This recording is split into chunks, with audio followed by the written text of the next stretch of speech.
दोस्तों, मैं आपका होस्ट और आपका घोस्ट फियर फ्रॉस्ट 22 से आज आपके लिए लेके आया हूँ एक नई हॉरर कहानी। आज की कहानी में मैं सुनाने वाला हूँ ड्राइवर भाइयों के 3 डरावने अनुभव। तो दोस्तों चलिए बढ़ते हैं आज की पहली कहानी की ओर। ये कहानी अमन की आप बीती है। अमन जी की इस खौफनाक आप बीती को जान के तो मेरी भी रूह कांप उठी थी। यह हादसा उनके साथ 2015 में हुआ था। तो चलिए जानते हैं आज की पूरी कहानी अमन भाई के नजरिए से। चलिए कहानी शुरू करते हैं। मेरा नाम अमन है। मैं एक ट्रक ड्राइवर हूँ, लेकिन पहले मैं एक एम्बुलेंस चलाता था। और मैंने एम्बुलेंस चलाना क्यों छोड़ा, उसके पीछे एक बहुत ही डरावनी कहानी है। मैं पहले आत्माओं भूत प्रेतों पर यकीन नहीं करता था, लेकिन उस रात मेरे साथ कुछ ऐसा हुआ जिसने मुझे मजबूर कर दिया यह सोचने पर कि मरने के बाद मरने वाले की आत्मा आज पास ही रहती है। ये 2015 की बात है। एक शाम मुझे हॉस्पिटल से कॉल आती है कि एक डेड बॉडी को उसके गांव लेकर जाना है। मैं 20,000 रुपयों में उस डेड बॉडी को उसके गांव ले जाने को तैयार हो गया, जो कि 150 किलोमीटर दूर एक पहाड़ी इलाके में था। उस डेड बॉडी के साथ कोई नहीं था। उसका एक बेटा था जो अपनी मोटरसाइकिल से पीछे पीछे आने वाला था। शाम को 8 बजे के करीब उस डेड बॉडी को अच्छे से एम्बुलेंस में लाद कर मैं निकल गया पहाड़ की तरफ। मेरे साथ उस एम्बुलेंस में कोई नहीं था। अगर कोई बीमार होता तो एम्बुलेंस में एक नर्स मेरे साथ होती, मगर उस डेड बॉडी को नर्स की क्या ही जरूरत। उस एम्बुलेंस में मैं उस लाश के साथ अकेला था। मैं पहले भी कई बार इसी तरह लाशों को ले जा चुका था, तो मेरे लिए यह कोई नई बात नहीं थी। लेकिन उस रात जो मेरे साथ हुआ वह मेरे लिए एक नया और एक बेहद ही भयानक अनुभव था। उस रात करीब 10 बजे मैं बीच हाईवे में था। तब मुझे मेरी गाड़ी के अंदर कुछ अजीब सी गर्माहट महसूस होने लगी, जबकि एम्बुलेंस की खिड़कियां खुली थीं। फिर भी एम्बुलेंस के अंदर बेहद गर्म हो रहा था। वह एम्बुलेंस एकदम नई थी। अभी उसे कुछ ही महीने हुए थे खरीदे हुए, और कई बार वह पहाड़ों में भी चल चुकी थी और अभी हाल ही में उसकी सर्विसिंग भी कराई थी। मगर उस रात ऐसा लग रहा था कि जैसे उसका इंजन गर्म हो गया हो, लेकिन मीटर में देखने पर इंजन नॉर्मल था, मगर गर्मी तेज थी। फिर भी मैंने उसे कोई टेक्निकल फॉल्ट समझा और एम्बुलेंस को एक होटल के सामने रोक दिया। होटल बंद होने को था, क्योंकि पहाड़ों में 11 बजे तक सारी दुकानें और होटल्स बंद हो जाते हैं। होटल में सिर्फ 2 ही लड़के थे। मैंने एक लड़के से चाय बनाने को कहा। मैंने सोचा अगर गाड़ी में इंजन की प्रॉब्लम है तो मेरे चाय पीते पीते इंजन ठंडा हो जाएगा, फिर आगे बढ़ूंगा। करीब 10 मिनट के बाद होटल वाला चाय लेकर आया। उसके बाद वह अपना होटल बंद करके वहां से चला गया। अब मैं उस होटल के सामने अकेले बैठा चाय पी रहा था। चाय खत्म करने के बाद मैं होटल के किनारे गया और मूत्र विसर्जन करने के बाद मैं वापस अपनी एम्बुलेंस में चढ़ा। हाँ, अब एम्बुलेंस के अंदर गर्म नहीं हो रहा था। इसका मतलब था कि इंजन की ही प्रॉब्लम थी। मैंने एक नजर पीछे उस डेड बॉडी को देखा, मगर अजीब बात थी, एम्बुलेंस के पीछे वाले केबिन में धुआं भरा पड़ा था। उसके अंदर मुझे कुछ दिखाई नहीं दे रहा था। मैं एम्बुलेंस से नीचे उतरा और एम्बुलेंस के पीछे जाकर मैंने उसके दरवाजे खोल दिए तो सारा धुआं बाहर निकल आया। मैंने उस एम्बुलेंस के अंदर जो देखा वो देखकर मेरे पैरों तले जमीन खिसक गई, क्योंकि वो डेड बॉडी जो कुछ देर पहले वहां पर लेटी हुई थी वो अब बैठी हुई थी। उसके पूरे शरीर में सफेद कपड़ा लिपटा हुआ था। उसे देखकर मेरे रोंगटे खड़े हो गए। मैं कहाँ को भागूं ये मुझे समझ नहीं आ रहा था। मैं एम्बुलेंस के दरवाजे के बाहर खड़ा था और वो सफेद कपड़े से लिपटी लाश ठीक मेरे सामने स्ट्रेचर के ऊपर बैठी हुई थी, एकदम स्थिर। तभी अचानक उस लाश की मुंडी हिली और मुझे ऐसा लगने लगा जैसे वह मुझे ही देख रही थी। फिर उसने खुद को अपने ऊपर लिपटे सफेद कपड़े से छुड़ाने की कोशिश की और फिर वह लाश बोली, अरे मुझे निकालो यहाँ से। तुम मुझे कहाँ लेकर जा रहे हो? मुझे कफन में क्यों लपेटा है? मैं जिंदा हूँ। पहले तो मुझे समझ नहीं आया कि वह सच में जिंदा है या वह कोई भूत है, पर जब उसने अपने चेहरे से कपड़ा नीचे किया तब मुझे उसका चेहरा दिखाई दिया। वो एकदम नॉर्मल लग रहा था, नॉर्मल जिंदा इंसान, बिल्कुल मेरी तरह। उसके चेहरे में हैरानी के भाव थे। वह परेशान था। वह फिर से बोला, ये कहाँ लेकर जा रहे हो तुम मुझे? और हॉस्पिटल में मेरा इलाज पूरा हो गया था क्या? मैंने डरते डरते उससे कहा, भाई साहब, मुझे बताया गया था कि आप मर चुके हैं। मैं तो बस आपकी लाश को, मेरा मतलब है कि आपको आपके गांव लेकर जा रहा था। वहीं आपका क्रियाक्रम होने वाला था। उस आदमी ने थूक निगलते हुए कहा, अच्छा, क्या पानी है तुम्हारे पास? मुझे प्यास लगी है। मैं एम्बुलेंस के सामने गया और ड्राइविंग सीट के पास रखी एक पूरी भरी हुई बिस्लरी की बोतल ले आया। एम्बुलेंस के पीछे आकर मैंने उस आदमी को बिस्लरी की बोतल दी। उस आदमी ने बोतल खोल के मुंह से लगाई और घूंट घूंट करके पानी पीने लगा। आधी बोतल खाली करने के बाद उसने उस बोतल में ढक्कन लगाकर उस बोतल को नीचे रख दिया। मैंने उस आदमी से कहा, भाई साहब, आप आराम कीजिए, मैं आपके बेटे को फोन करके बुलाता हूँ। वह पीछे पीछे ही आ रहा था। वह आदमी कुछ नहीं बोला, बस मेरी तरफ देखता रहा। मैंने उस आदमी के बेटे को कॉल किया। दूसरी तरफ से उसने फोन उठाया। मैंने उसे सारी बात बता दी। वह हैरानी से बोला, क्या बात कर रहे हो? ऐसा कैसे हो सकता है? यह नामुमकिन है। मैंने कहा, आपके पापा उठकर मेरे सामने बैठे हुए हैं, आप जल्दी आइए, वह परेशान हो रहे हैं। दूसरी तरफ से उस लड़के ने कहा, अच्छा ठीक है, आता हूं। मैंने उस आदमी से कहा, भाई साहब, आप आराम से लेट जाइए, आपका बेटा आता ही होगा।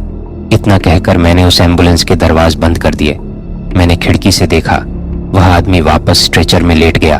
बस कुछ ही देर इंतजार करने के बाद मुझे एक बुलेट की डुक डुक सुनाई दी और कुछ ही मिनटों में वह बुलेट सवार उस आदमी का बेटा एम्बुलेंस के पास आकर रुका। उसने मुझसे कहा, कहाँ है पापा, दिखाओ। मैंने एम्बुलेंस के दरवाजे खोले। मैंने देखा स्ट्रेचर के ऊपर वह आदमी सफेद चादर को मुंह तक ढककर लेटा हुआ था। मैंने उसे आवाज दी, भाई साहब, भाई साहब, आपका बेटा आया है। मगर उस आदमी ने कोई जवाब नहीं दिया। मैंने उस लड़के की तरफ देखा, वह मुझे ही घूर रहा था। मैंने उस लड़के से कहा, अब बस 1 मिनट रुको। इतना कहकर मैं एम्बुलेंस के ऊपर चढ़ा और स्ट्रेचर के पास जाकर मैंने उस आदमी के चेहरे से कपड़ा हटाया और जो मैंने देखा वह देखकर मेरी चीख निकल गई। उस आदमी का चेहरा बुरी तरह से जला हुआ था, जबकि अभी कुछ देर पहले तक वह एकदम नॉर्मल था। उसका बेटा मुझसे गुस्से से बोला, तुम्हारा दिमाग खराब है क्या, या शराब पी रखी है तुमने? यह आग में जल गए थे। इलाज के दौरान आज दिन में ही इनकी मौत हो गई थी। उस आदमी की जली हुई लाश को देखकर हैरानी से मेरी आंखें फटी हुई थीं और डर के मारे मेरी हालत टाइट थी। मैंने लगभग हकलाते हुए उससे कहा, भाई, मैं भगवान की कसम खाता हूं, मैं कह रहा हूं, तुम्हारे पापा उठकर बैठे हुए थे। उनका चेहरा एकदम नॉर्मल था। उन्होंने मुझसे पानी भी मांगा। मैंने पानी दिया और उन्होंने पानी पिया भी। तभी उस लड़के ने स्ट्रेचर के नीचे पड़ी बोतल की तरफ देखा और बोला, मेरे पापा ने खुद बोतल से पानी पिया। मैंने कहा, हाँ, उन्होंने पानी पिया। फिर उस लड़के ने पानी की बोतल की तरफ इशारा करते हुए कहा, अगर पानी पिया था तो वह बोतल अभी भी भरी हुई कैसे है? मैंने उस बोतल की तरफ देखा। हाँ, वो बोतल अभी भी एकदम ऊपर तक भरी हुई थी। उसके बाद वह लड़का मुझे न जाने क्या क्या बकता रहा, मगर मेरा सारा ध्यान कुछ देर पहले मेरे साथ घटी घटना के ऊपर ही था। मैंने उस लड़के से कहा कि मैं यहाँ से अकेले एम्बुलेंस को आगे नहीं ले जा पाऊंगा। उसके बाद उस लड़के ने वहीं होटल के बाहर अपनी बुलेट खड़ी की और मेरे साथ उस एम्बुलेंस में बैठ गया। उसके बाद मैं उस डेड बॉडी को लेकर उसके गांव तक गया। पूरे रास्ते भर मैं बार बार पीछे पलट पलट कर उस लाश को देखता रहा कि कहीं वह लाश अभी भी बैठी हुई तो नहीं है। उस लड़के ने बताया था कि उसके पिता ने खुद के ऊपर पेट्रोल छिड़क कर आग लगा ली थी, जिनसे उनकी बॉडी 80% जल चुकी थी और इलाज के दौरान आज दिन में ही उनकी मौत हो गई थी। उसके बाद मैंने कभी एम्बुलेंस नहीं चलाई। यह कहानी मैंने एक ट्रक ड्राइवर से सुनी थी, जो अब ट्रक नहीं चलाता, क्योंकि जिस घटना के बारे में उसने मुझे बताया था, उस घटना के बाद उसकी हिम्मत ही नहीं हुई ट्रक चलाने की, क्योंकि वह इतना डर गया था कि वह 3 दिनों तक बुखार और सदमे में रहा। उसके बाद उसने ट्रक न चलाने का फैसला लिया। तो चलिए बढ़ते हैं सीधा उस दूसरी घटना की ओर, जिसने एक ट्रक ड्राइवर की जिंदगी को पूरी तरह से बदल दिया। ये बात 2011 की है। मंजीत नाम का एक ट्रक ड्राइवर अपने ट्रक में सामान लाद के उत्तराखंड के एक हिल स्टेशन जा रहा था। ट्रक में सब्जियां और फल की बोरियां रखी हुई थी। रात में शहर की मंडी से फल और सब्जियां लाद के वह रात में ही अपनी मंजिल की तरफ निकल गया।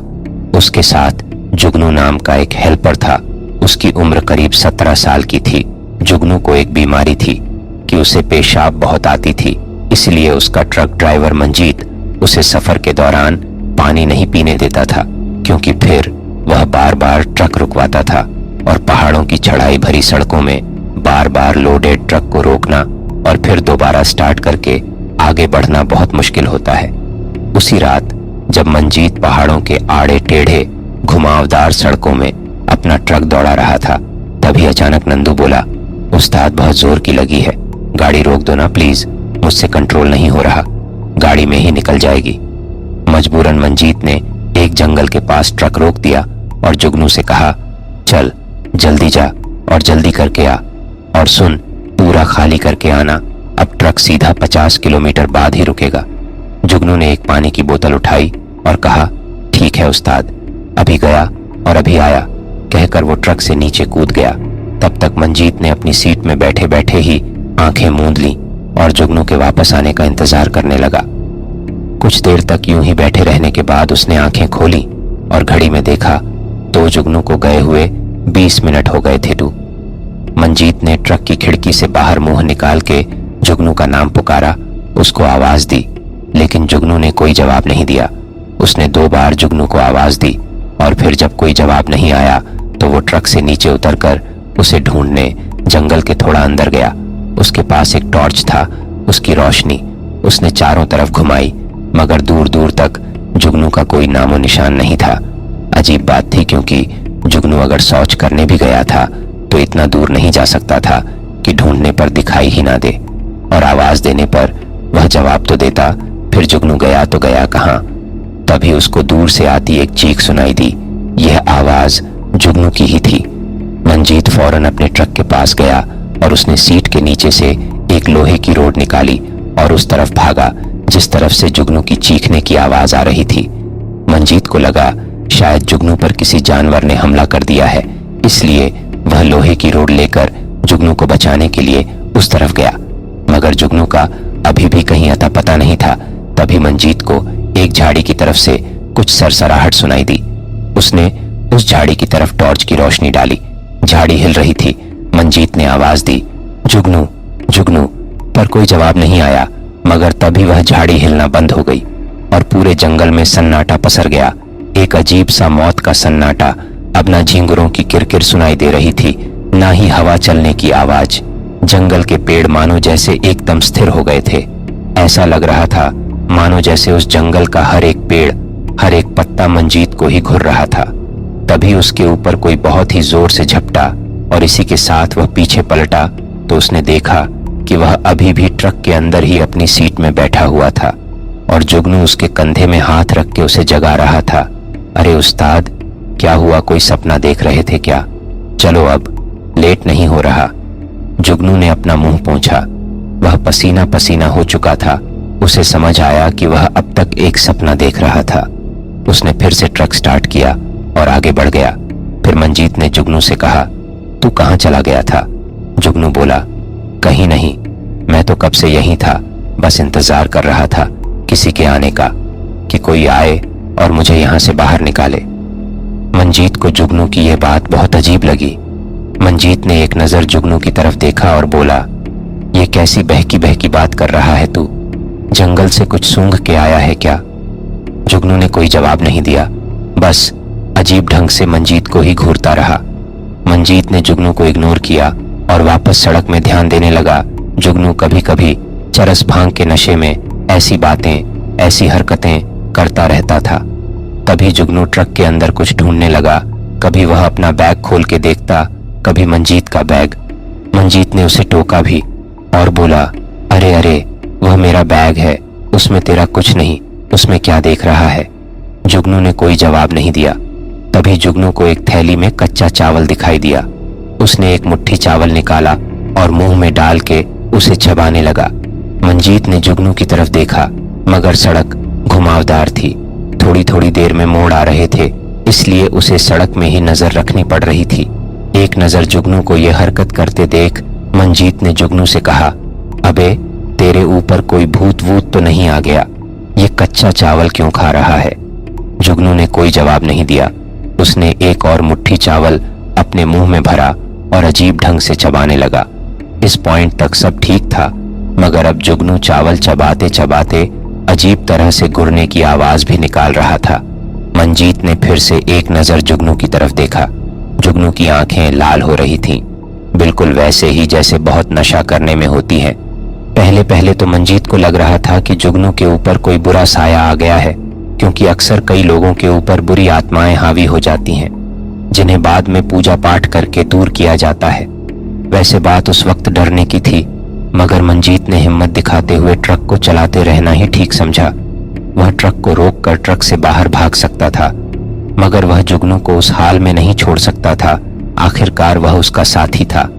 मंजीत को मालूम था कि आगे 79 किलोमीटर बाद सड़क किनारे एक देवी माँ का मंदिर है। उसने ट्रक को उसी मंदिर में रोकने का फैसला किया। मंजीत पूरी रफ्तार से ट्रक दौड़ा रहा था और उसके बगल में बैठा जुगनू पागलों जैसी हरकतें कर रहा था। जुगनू ट्रक में रखा और सामान ढूंढने लगा। तभी उसके हाथ में एक थैली लगी जिसमें थोड़े से आलू और प्याज रखे हुए थे। उसने ने एक आलू निकाला और उसे चबाने लगा, और फिर एक प्याज निकाला और उसे खाने लगा। तभी मंजीत के पीछे एक ट्रक बहुत ही तेजी से आया और मंजीत के पीछे बार बार हॉर्न बजाने लगा। पहले तो मंजीत को लगा कि शायद पीछे वह ट्रक आगे जाने के लिए पास मांग रहा है, मगर आगे सड़क में पास देने की जगह नहीं थी, इसलिए मंजीत ने अपने ट्रक को और तेज कर दिया। मगर वह ट्रक वाला फिर भी हॉर्न बजाता रहा। तभी मंजीत ने अपने बगल में जुगनू की तरफ देखा और देखकर उसके रोंगटे खड़े हो गए, क्योंकि इस बार जुगनू के हाथ में सब्जी काटने वाला एक चाकू आ गया था। जुगनू अजीब तरह से उस चाकू को देखकर हंस रहा था। उसके मुंह से निकलकर थूक नीचे गिर रहा था। आंखें अभी भी लाल थीं। चेहरे के भाव किसी पागल साइको किलर की तरह दिखाई दे रहे थे। जुगनू ने मंजीत की तरफ देखा, मंजीत ने जुगनू की तरफ देखा, मगर तभी जुगनू ने चाकू मंजीत के ऊपर मारा और मंजीत ने तुरंत ब्रेक मारे। ब्रेक लगते ही जुगनू आगे डैशबोर्ड में जा भिड़ा और वह चाकू मंजीत के पीछे सीट में जा धंसा। बाहर से मंदिर की घंटियों की आवाज आने लगी थी। जुगनू बड़े ही भयानक तरीके से जोर से चीखने चिल्ला लाने लगा। तभी मंजीत की बगल वाली खिड़की से एक आदमी ने सिर उठा के बोला, उस्ताद, ये आप किसको उठा ले आए हो? मंजीत ने चौंक हुए अपने बगल में देखा। ड्राइविंग सीट की बगल वाली खिड़की में जुगनू खड़ा था। उसने फिर से पलटकर वापस ट्रक के अंदर बैठे जुगनू की तरफ देखा। इस बार ट्रक के अंदर बैठा वह आदमी जुगनू नहीं था, बल्कि उसकी जगह पे एक काली परछाई थी, जो एक काले धुएं के समान दिखाई दे रही थी। फिर वह काला धुआं उस ट्रक से बाहर निकल गया। मंजीत का कलेजा मुंह से बाहर निकलने को तैयार था। उसकी धड़कनें 200 की रफ्तार से दौड़ रही थी। जुगनू फटाफट देवी माँ के मंदिर के अंदर गया और एक लोटे में गंगा जल ले आया। उसने गंगा जल ट्रक के अंदर और बाहर अच्छे से छिड़का और एक घूंट मंजीत को भी पिलाया। मंजीत ने जुगनू से कहा, यार वो कौन था? मुझे तो लगा था कि तू है। मैं मरते मरते बचा यार, वरना वो मुझे चाकू से काटने ही वाला था। जुगनू बोला, उस्ताद, मैं हल्का होने गया था, लेकिन वापसी में जब मैंने ट्रक की तरफ देखा तो एक काली परछाई ट्रक में चढ़ रही थी। उसके बाद आपने ट्रक स्टार्ट किया और आगे बढ़ गए। मैंने आपको बहुत आवाजें दी, मगर आप बहुत दूर निकल गए थे। फिर मैंने इस दूसरे ट्रक वाले से लिफ्ट लेकर आपका पीछा किया। हम हॉर्न बजाकर आपको रोकने को भी बोल रहे थे, मगर आपने ट्रक और तेज कर दिया। खैर, जो भी हो, शुक्र है कि सही टाइम पर देवी माँ का मंदिर आ गया। उस रात के बाद मंजीत इतना घबरा गया था कि उसे 3 दिनों तक बुखार रहा और उसके बाद उसने फिर कभी ट्रक नहीं चलाया। अब उसका ट्रक जुगनू चलाता है और मंजीत एक ढाबा चलाता है। तो चलिए दोस्तों, बढ़ते हैं आज की तीसरी कहानी की ओर। ये कहानी पप्पू जी की आप बीती है। तो आइए जानते हैं ये खौफनाक दास्तां पप्पू भाई के नजरिए से। मेरा नाम सुरेश है, मैं एक बस चालक हूँ। ये बात तब की है जब मैं एक बारात को छोड़कर खाली बस लेकर अपने गांव आ रहा था। रात के 10 बज रहे थे। बस में मेरा कंडक्टर भी था, जो शराब पीकर सोया हुआ था। पी तो मैंने भी थी, लेकिन इतनी नहीं कि बस ना चला सकूं। मेरा जो कंडक्टर था, असल में वही बस का मालिक भी था। वह कंडक्ट इसलिए करता था क्योंकि एक तो कंडक्टर की तनख्वाह बच जाती थी और दूसरा वह यह भी ध्यान रखता था कि उसका ड्राइवर पैसों में या डीजल में कोई हेरा फेरी तो नहीं करता, क्योंकि अक्सर ड्राइवर या कंडक्टर अपने मालिक की बस से डीजल चुरा कर बेच डालते हैं। खैर, मैं यह सभी ड्राइवर भाइयों के लिए नहीं कह रहा, बस कुछ बेईमान जो हर फील्ड में होते हैं उनकी बात कर रहा हूं। उस रात जब मैं और मेरा मालिक कंडक्टर बारात को छोड़कर अपने गांव वापस आ रहे थे, रास्ते में एक घना जंगल पड़ता था। करीब 16 किलोमीटर सड़क उस जंगल के बीच से ही गुजरती थी। एक वक्त था जब उस सड़क में डाकुओं का बड़ा खतरा रहता था। अक्सर उस सड़क से गुजरने वाली बसें अपनी लाइट्स ऑफ करके चला करती थीं ताकि डाकुओं की नजर में ना आ जाएं। मगर हमारे वक्त तक डाकुओं का डर खत्म हो गया था, क्योंकि जंगल में तब तक फॉरेस्ट वालों का एक चेक पोस्ट बन गया था। हम उसी जंगल के बीच सड़क पे थे। अचानक मेरा कंडक्टर खड़ा होता है और मुझसे बोलता है, पप्पू गाड़ी रोक, गाड़ी रोक। मैंने कहा, अब क्या हुआ? वो बोला, तू गाड़ी रोक, बस यार तू गाड़ी रोक। मैंने बस रोक दी और वो बस से नीचे उतरकर जंगल में दौड़ गया। बस बिना कुछ कहे, बिना कुछ सोचे वह घुस गया जंगल में। अब मेरी सिट्टी पिट्टी गुम हो गई। पूरे जंगल में अंधेरा हो रहा था और अब मैं कैसे उसके पीछे भागूं, मुझे समझ नहीं आ रहा था। और मैं बस को भी ऐसे खाली छोड़कर उसके पीछे नहीं भाग सकता था। उस वक्त मोबाइल फोन भी नहीं चलते थे कि किसी को उस उल्लू के पट्टे के बारे में बताऊं कि साला अंधेरे जंगल में भाग गया है। मैंने भी सोचा कि जाऊंगा ही नहीं, उसके पीछे जैसे गया है वैसे ही वापस आएगा, वरना रहेगा वहीं जंगल में। मैंने गाड़ी के इंडिकेटर्स ऑन किए, कंबल ओढ़ के आराम से बैठ गया। मैं बार बार उस तरफ भी देख रहा था जिस तरफ वह दौड़ कर गया था। मुझे लगा अब आएगा तब आएगा। बस मैं इंतजार करता रहा। थोड़ी देर में मुझे जंगल के अंदर से कुछ आवाजें सुनाई देने लगी। ऐसे लग रहा था जैसे बहुत सारी औरतें हल्की आवाज में बातें कर रही हों। मैंने ध्यान से सुनने की कोशिश की, मगर मुझे कुछ समझ नहीं आया। वो किसी थी दूसरी ही भाषा में बोल रही थी, हिंदी नहीं थी। मैंने कंबल एक किनारे फेंका और ड्राइवर सीट से उठकर कंडक्टर सीट में आकर बाहर की आवाजें सुनने लगा। तभी मेरी नजर सड़क से थोड़ा ही दूर जंगल में पेड़ों के बीच कुछ काली परछाइयों पर पड़ी। अंधेरा बहुत था। अगर कुछ लोग भी खड़े होंगे तो मुझे परछाई जैसे ही दिखाई दे रहे थे और वह आवाजें भी वहीं पर से ही आ रही थीं। वे परछाइयां ऐसे खड़ी थीं मानो जैसे जमीन में पड़ी किसी चीज को घेर के खड़ी हो। वह सभी बुदबुदा रही थी, मानो जैसे मुंह ही मुंह में कोई मंत्र पढ़ रही हो। मुझे समझ नहीं आया कि वह कर क्या रही थी। उनका ध्यान अपनी तरफ खींचने के लिए मैं खांसा, और हाँ, मेरी खांसी की आवाज को सुनकर वो काली परछाइयां वहां से भाग खड़ी हुई। जब वह भाग रही थी, उनके पैरों से पायल की आवाज आ रही थी। उनके वहां से जाने के बाद मैंने उस जगह में ध्यान से देखा। उस जगह में अभी भी कोई चीज गिरी पड़ी थी। मैं उत्सुकतावश देखने के लिए बस से नीचे उतरा और उसके करीब जाकर देखा। तब मैंने देखा कि वह मेरा कंडक्टर मालिक था, जो वहां पर बेहोश पड़ा हुआ था, या पता नहीं सोया हुआ था या फिर मर गया था, मुझे नहीं पता। मैं दौड़कर उसके पास गया। मैंने उसको हिलाया, मगर उसने कोई रिस्पांस नहीं दिया। मैंने उसे जोर से एक लात मारी, तब भी उसने कोई रिस्पांस नहीं दिया। अब मुझे यकीन हो गया था कि वह मर चुका है, लेकिन अगले ही पल वह कराहते हुए होश में आने लगा।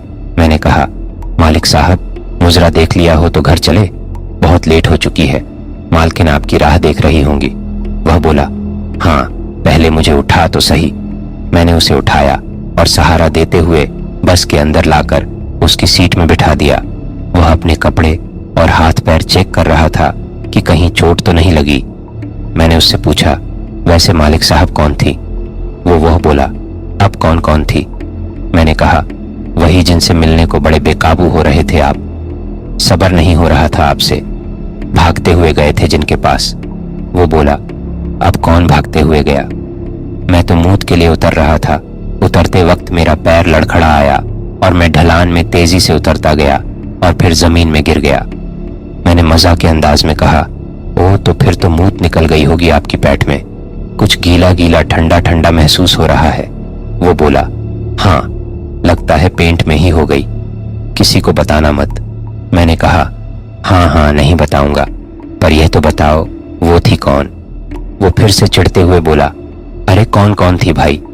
मैंने कहा, अरे जब मैंने आपको देखा था तब कुछ औरतें आपको घेर के खड़ी थीं, सबकी सब निहार रही थीं आपको। वह बोला, क्या बात कर रहा है भाई, डरा मत यार। तब मैंने उसको कहा, यार मालिक साहब, 5 औरतें आपको घेर के खड़ी थीं, सबने काले कपड़े पहने हुए थे और मुंह ही मुंह में कुछ मंत्र पढ़ रही थीं। मुझे लगा आपको गाना सुना रही है। तब उसने कहा, देख अब जितना जल्दी हो सके यहाँ से बस बाहर निकाल, ये जंगल रात में सेफ नहीं है। देख इतनी देर से हम यहाँ पर खड़े हैं मगर अभी तक कोई दूसरी गाड़ी यहाँ से नहीं गुजरी है।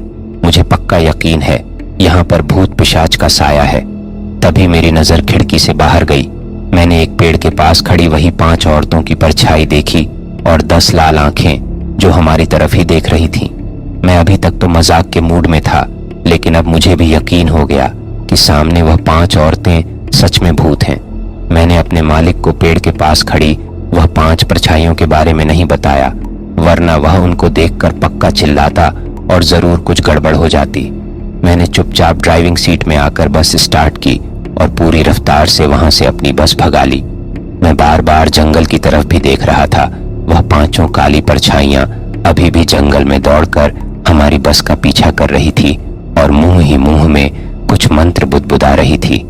समय रहते मैंने उस जंगल से अपनी बस बाहर निकाल ली और वह काली परछाइयां वहीं उसी जंगल में रह गई। वह दिन है और आज का दिन है, मैं कभी रात में उस जंगल से नहीं गुजरा। मैं क्या हर कोई रात में उस जंगल वाली सड़क को अवॉइड ही करता है? मैं सोच रहा था कि अगर वह 5 औरतों के मंत्र पूरे हो जाते तो ना जाने मेरे साथ या मेरे मालिक के साथ क्या होता, मगर शुक्र है कि अभी तक मेरे मालिक को कुछ नहीं हुआ। वह जितना पागल पहले था अभी भी उतना ही पागल है। तो दोस्तों इस कहानी में बस इतना ही। कहानी अगर आपको पसंद आई हो तो इसको लाइक, शेयर और कमेंट जरूर कर दें और साथ ही अगर आप चैनल पर नए हैं तो चैनल को भी सब्सक्राइब जरूर कर दें। तो मैं आपका दोस्त और आपका घोस्ट फियर फ्रॉस्ट 22 से जल्द ही मिलूंगा एक और खौफनाक घटना के साथ। तब तक के लिए बाय एंड टेक केयर।